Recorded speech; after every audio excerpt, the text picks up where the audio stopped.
নমস্কাৰ, আমি শিৱসাগৰৰ পৰা আহিছোঁ। 2024 চনৰ পৰাই মোৰ মিছেছৰ চকুৰ প্ৰব্লেম চলি আছিলে। বিভিন্ন জেগাত দেখুৱাইছিলোঁ, বিশেষকৈ শিৱসাগৰতে দেখুওৱা হৈছিলে আমাৰ। কিন্তু ডাক্তৰে চেকআপ কৰি কৈছিলে যে তেওঁৰ অপাৰেশ্যন কৰিব লাগিব। কিন্তু আমি অপাৰেশ্যন কৰা নাছিলোঁ, বিভিন্ন মেডিচিন দি আছিলোঁ।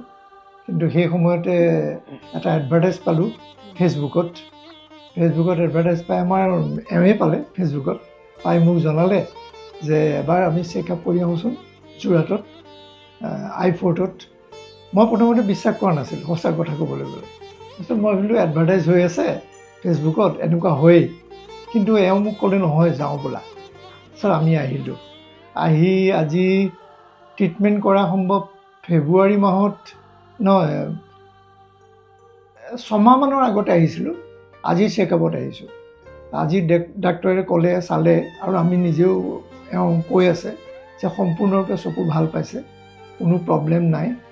আৰু দ্বিতীয়তে মানে বিশেষকৈ আমি যিটো এটা চিন্তা লাগি আছিলে কেনেকৈ অপাৰেশ্যন কৰিম, সেই অপাৰেশ্যন একো প্ৰয়োজন নহ'ল। সম্পূৰ্ণৰূপে এতিয়া চকু এটা তেওঁ দেখা পায়। আৰু মই সেইটোকে আপোনালোকক জনাব বিচাৰিছোঁ ৰাইজক, যাতে আমাৰ I-Fortলৈ আহক বিশ্বাসেৰে। আমিও প্ৰথমতে বিশ্বাস কৰা নাছিলোঁ, কিন্তু এতিয়া সম্পূৰ্ণৰূপে বিশ্বাস কৰিছোঁ। আপোনালোকে আহিব।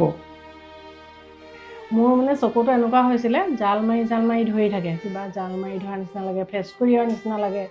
তাৰপৰা উপায় নাই একো, আৰু কি কৰিম। শিৱসাগৰত দেখুৱালোঁ, তাতো ডাক্তৰে অপাৰেশ্যন কৰিব লাগিব বুলিয়ে কৈছিলে।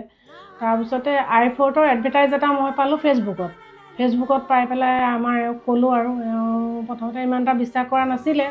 কিন্তু পাছত মান্তি হ'ল আৰু আহিবলৈ। আহি ইয়াতে দেখালোঁ, দেখাই মেলি এতিয়া মই সম্পূৰ্ণ ভাল পাইছোঁ। সম্পূৰ্ণ মই ভাল পাই গ'লোঁ দেই, একো এতিয়া মোৰ প্ৰব্লেম নাই। দূৰদৃষ্টিটোও ভাল হৈ গ'ল, ওচৰ দৃষ্টিও ভাল হৈ গ'ল। এতিয়া মই সম্পূৰ্ণ সুস্থ। সেইকাৰণে আপোনালোকক কৈছোঁ, আপোনালোক যদি চকু ভালৰ কাৰণে ভাল কৰোঁ বুলি ভাবিছে, ইয়ালৈ আহক। আহিলে আপোনালোকো উপকৃত হ'ব। ধন্যবাদ।